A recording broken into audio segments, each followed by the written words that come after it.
শ্রীরামকৃষ্ণ ভক্তমালিকা লক্ষ্মী দিদি পর্ব ১।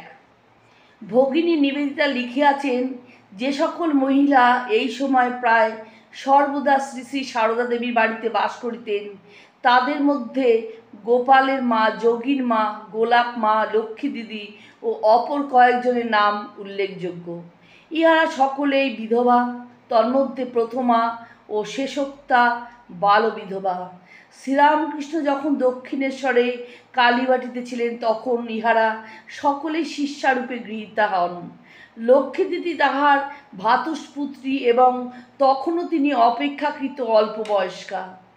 ধর্মশিক্ষা ও দীক্ষা লাভের জন্য অনেকে তাহার শরণ গ্রহণ করে এবং সঙ্গিনী হিসাবে তিনি অশেষ গুণসম্পন্না ও আনন্দপ্রদায়িনী।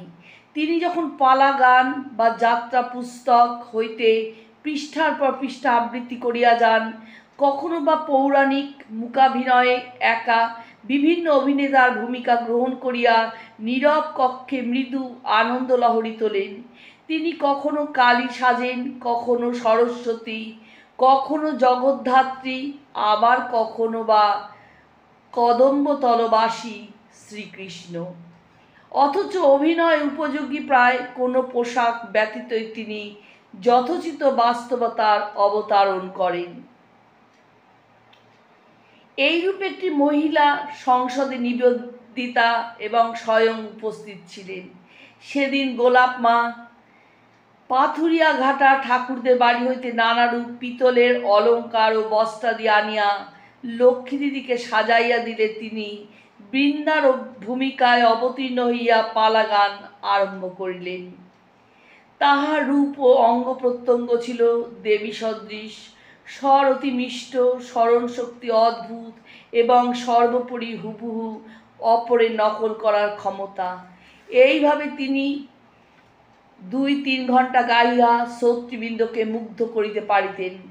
সেদিনও শ্রীশ্রীমা ও আর সকলে ওইভাবে সেই আসরে বসিয়া রহিলেন।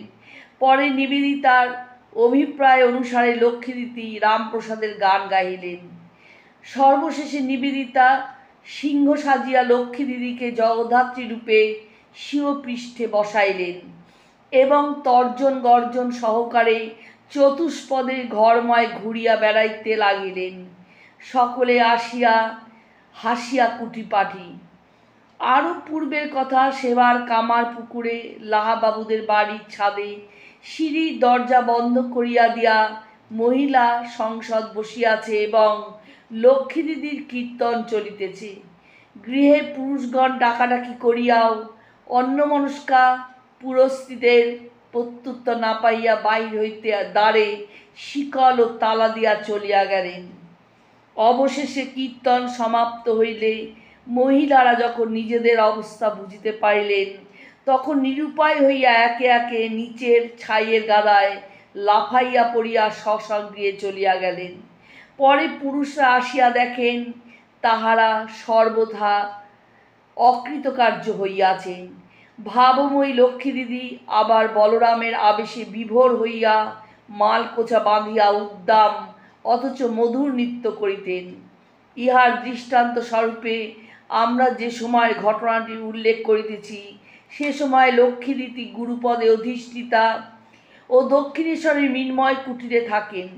সকালে বিপিন নামধেয় জনৈক অনুরক্ত শিষ্য তাহার গলায় মল্লিকার মালা পরাইয়া দিলেন, ফল মিষ্টান্ন আহার করাইলেন এবং পাদপদ্মে পুষ্পাঞ্জলি দিয়া পূজা করিলেন।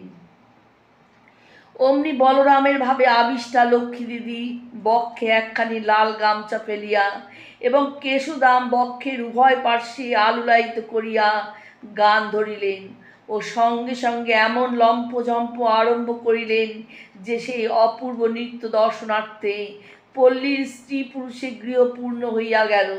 বস্তুত কীর্তনাদিতে বাল্যকাল হইতে তাহার একটা প্রকৃতিগত ঝোঁক ছিল। তাই একবার আফসোস করিয়া তিনি শিষ্যদিগকে বলিয়াছিলেন, মেয়ে ছেলে হয়ে এসেছি, কি করি?